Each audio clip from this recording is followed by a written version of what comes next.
Hi hello అండి, welcome back to my channel. నేను ఈరోజు వెల్లుల్లిపాయ కారంతో రైస్ చేసుకుంటున్నాను.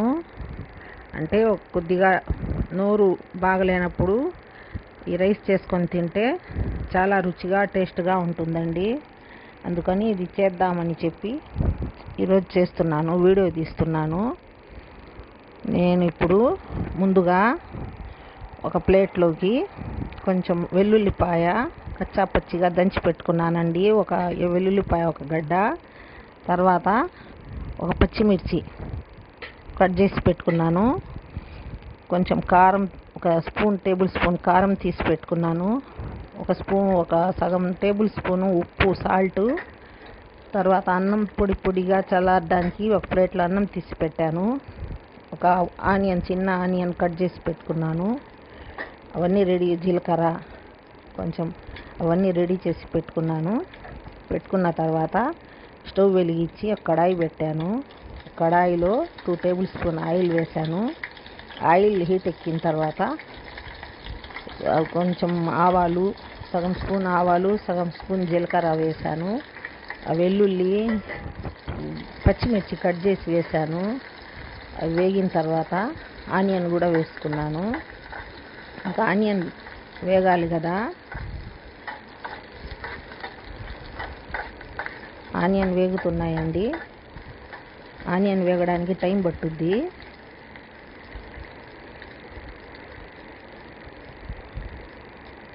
ఆనియన్ వేగినాయి, సగం వేగినాయి. కరివేపాకు వాష్ చేసి పెట్టుకున్నాను. కరివేపాకు కూడా వేసేసాను. కరివేపాకు, ఆనియన్ వేగుతున్నాయి.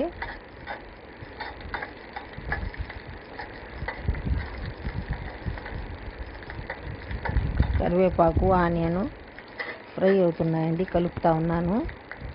కొంచెం కలిపిన తర్వాత ఈ కచ్చా పచ్చిగా దంచుకున్న వెల్లుల్లి రెబ్బలు ఉన్నాయి కదా, ఆ వెల్లుల్లి కూడా వేసేసాను. అవి కూడా కొద్దిగా ఫ్రై అయితే వెల్లుల్లి వాసన ఉండదండి, పచ్చి వాసన ఉండదు, బాగుంటాయి ఆయిల్లో ఫ్రై అయితే.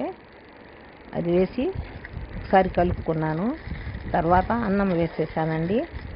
చల్లారబెట్టడానికి తీసిన అన్నం కూడా కడాయిలో వేసేసాను.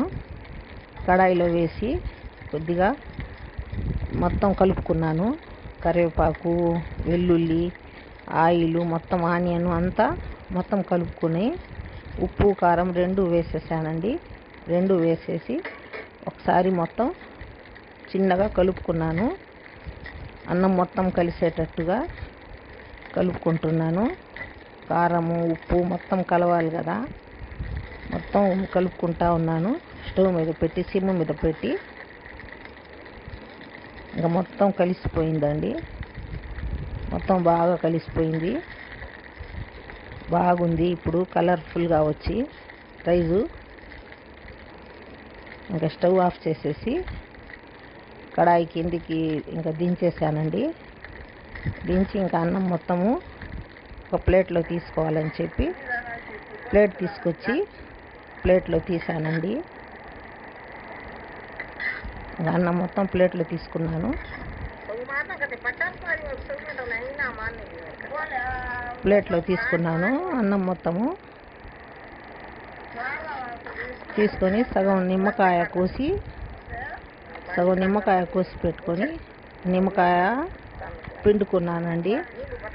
నోటికి కొంచెం పుల్లగా, కారంగా ఉంటే బాగుంటుందని రైసు సగం నిమ్మకాయ కూడా పిండుకున్నాను, టేస్ట్గా ఉంటుంది.